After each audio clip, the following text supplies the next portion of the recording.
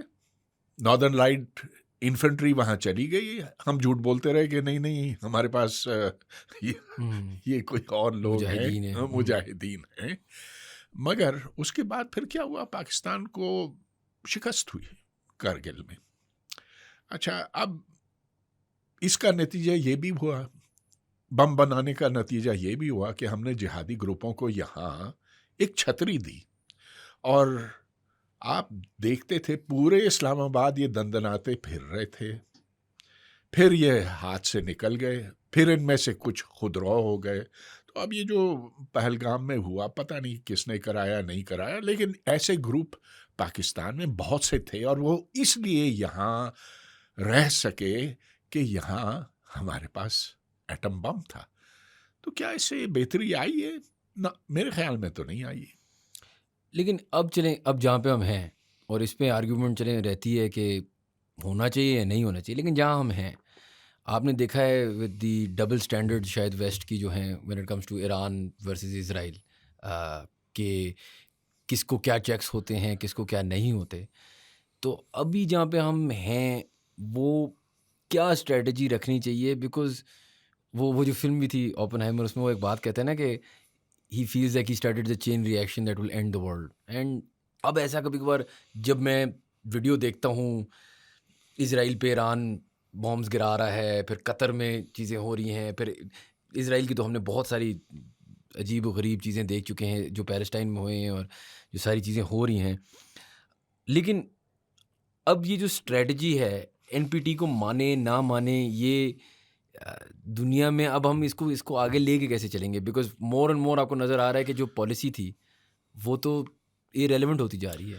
آپ بالکل صحیح کہہ رہے ہیں. ایران اسرائیل کی جنگ میں یہ بات ثابت ہوئی کہ بین الاقوامی نظام کولیپس کر گیا ہے. یہ ٹرمپ ہے جو کہتا ہے کہ میں فیصلہ کروں گا کہ بم پھینکنا ہے کہ ایران کے اوپر کہ نہیں, اور میں 2 ہفتے بعد یہ فیصلہ کروں گا آیا کہ مجھے فوردو کے اوپر بنکر بسٹرز گرانے کے نہیں. ارے بھائی, تم کون ہوتے ہو یہ فیصلہ کرنے کے لیے کہ I am going to bomb a sovereign state? یاد رہے کہ ایران نے نہ صرف این پی ٹی پر دستخط کیا, لیکن اس کا ایڈیشنل پروٹوکال ہوتا. ایڈیشنل پروٹوکال میں آپ کو سمجھاتا ہوں. یہ مزید قدغنے ہیں, اور اس کے تحت آئی اے کے انسپیکٹرز ایران کے مختلف نیوکلیئر سائٹس پر جا کر خود وہاں اپنے انسٹرومنٹس رکھ سکتے ہیں, خود اپنی آنکھوں سے دیکھ سکتے ہیں کہ ایران کتنی افزودگی کر رہا ہے, انریچمنٹ کر رہا ہے, کہ وہ بم بنانے کے کتنے قریب ہے. اور جو جے سی پی او اے تھا جو 2015 میں سائن ہوا تھا, اس وقت اوباما کے زمانے میں, اس کو 2018 میں ڈونلڈ ٹرمپ نے پھاڑ کے پھینک دیا. یعنی کہ کوئی اس میں یعنی is a total violation of international law. اور اب بھی جو اسرائیل کر رہا ہے امریکہ اور یورپ کی اجازت سے, اس سے تو پورا بین الاقوامی نظام تہس نہس ہو گیا. تو ہاں, اگر آپ کہتے ہیں کہ دنیا کے حالات بگڑے ہوئے ہیں, میں تو بالکل مانتا ہوں اس بات کو. اگر ہم وہی بامز کی بات کریں جو پریزیڈنٹ ٹرمپ نے بتایا پھر گرائے ایران میں, جو بیسس پہ جب گرتے ہیں from a physicist standpoint, can you explain to me کہ اگر آپ ادھر بام مارتے ہیں تو ادھر یورینیم یا اس ساری چیزوں سے کوئی ریئیکشن ہوتا ہے ٹو دا اور پھر ایک رومر یہ بھی چل رہا ہے کہ وہ چیزیں شاید اتنی انڈر گراؤنڈ تھیں کہ کچھ ڈیمیج ہوا نہیں, لیکن اگر ڈیمیج ہو to one of these sites تو what is the effect, what does it feel like, can you explain it in layman terms? دیکھیں, 2 طرح کی نیوکلیئر تنصیبات ہو سکتی ہیں. ایک تو نیوکلیئر ریئیکٹر ہوتا ہے جیسا کہ بشہر میں ہے. ایران کے پاس ایک ہی ریئیکٹر ہے بشہر میں, پاکستان کے پاس کوئی 6 ہیں 7 ہیں, اور انڈیا کے پاس کوئی 25 ہیں, ایسے کچھ.